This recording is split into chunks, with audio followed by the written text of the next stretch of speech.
Hey Internet, this is Gunter with MiniMishaps, and I am coming to you from Nerd HQ in Davenport to tell you all about monsterbash 3.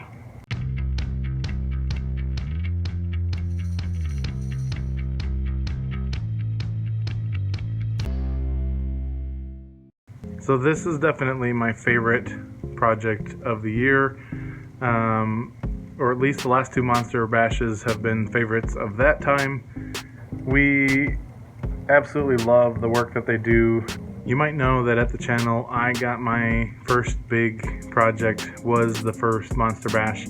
I had just started the channel, and Miscast and Rack's art and a couple of the others got me into even doing the channel at all. So Monster Bash has got a special place in my heart. The first Monster Bash that we did was kind of a loon bird colored monster with eggs, and I'll put that picture up here, and that project as well. And then the second one we did, the last one we did, was our representation of the Hungry Dark, which is or was kind of a recurring villain of nanites that consume solid matter, and I'll put that up there as well. This time we have got our Monster Bash 3, and they have made it open to anybody that wants to participate. So that of course is us, and we're going to jump right into picking out the cards that go with going to become the monster. So first up we have got that hand. It looks like made out of a camera, and then it's random. We've got this curlicue tail, so that's fun. It's a cute little thing there. So I'm taking a screenshot of each one, and we're going to put those into pages and make a layout. So I've got this kind of sharkish looking head with teeth there. That'll be fun. We've got what looks like SpongeBob SquarePants Swiss cheese arm. And there's leaves here. I don't know how we're going to use leaves. That's not really a body part or a monster body part, but we'll throw it in there. We've got what looks like a gecko hand with stars for fingers, and I think that is, we need just the one more there.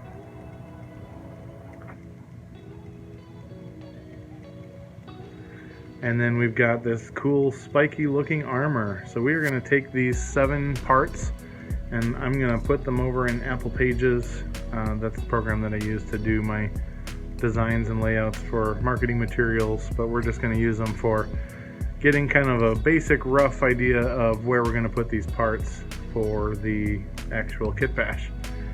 So I'm going to put the chest piece as sort of the center, and I think I've got 2 things that can serve as arms. So first we're going to shrink them all down so I can kind of see them all next to one another. So there's that curlicue tail, the hand high five with the camera, and then we've got of course the sponge hand. So we're going to get those resized, rotated, laid out. So I put the head on top of the chest piece, put the 2 arms on. I still don't know what I'm going to do with the leaves, but I turned the camera upside down, and instead of fingers, the digits on the camera are going to be probably the legs. And then I'm not sure how the scale on the curlicue tail will work. And I just left the leaves in the shot because I, at this point, have no idea how we're going to mix leaves into the mix. But we have got, I found this Mage Knight Mini that has mechanical legs, so that's going to be the legs. And I found this primed and unpainted WizKids Mini Juan T that'll be our curlicue snake tail. Then I've got this sort of cup of different parts. Then I'm going to dig through and see if there's anything that matches really well.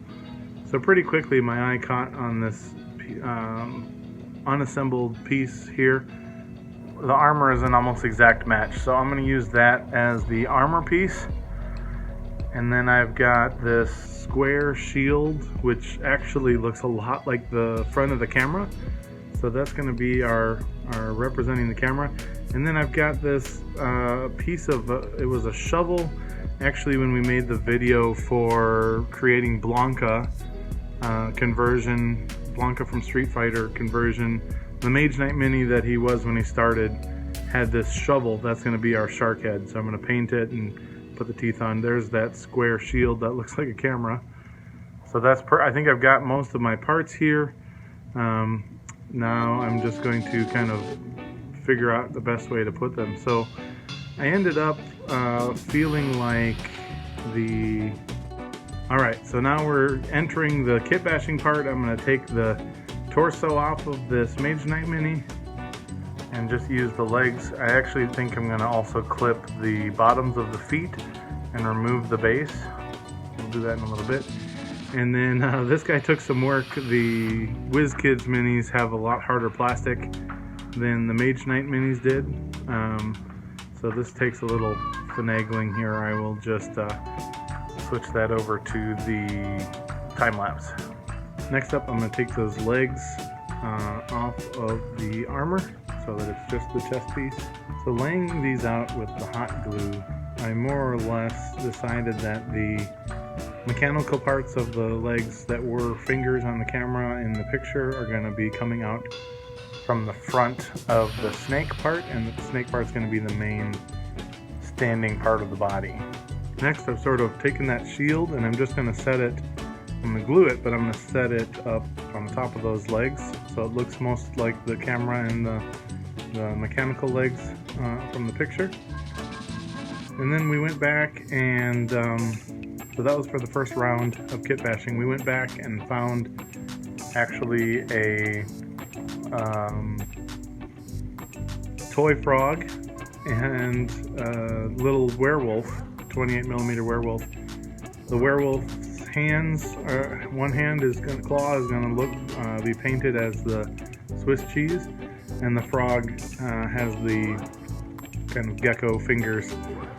So that'll be a perfect match for our scale and size of this project that we're doing. So we get those a little bit more kit bashing surgery, get those two pieces hot glued on, and we have got our 7 components kit bashed into a thing. I'm going to put it on the spinner and I'm going to show you what it looks like at this stage before we add some paint to it. That is so cool. I can't believe how fun that turned out. The pieces are all there. We're going to get some paint on them and just very excited for how this is turning out so far. So, alright, so we've got a few more steps and stages here. So I think we start painting here with the silver and we do the armor. The awesome thing about how the glue fell is it kept kind of the shapes, all the different, this part of the hot glue was the armor, this part was the snake, this part was the, kind of sludge that was appearing under it as it traveled. So all of that turned out pretty awesome. We painted the shovel white so that it's going to actually be pretty much reminiscent of the actual white and black original cards that we drew here. We got a big green sponge bath for the snake part, which will do a highlighting dry brush with the yellow. That'll give it a nice bright snake feel. And I just keep coming back to how awesome everything turned out. So this piece of the Wanti has just been sitting unpainted for so long. It's one of the ones I've had the longest unpainted. And then we're going to also apply yellow to that arm so it can become the sponge from the other side. And I really like how that turned out as well.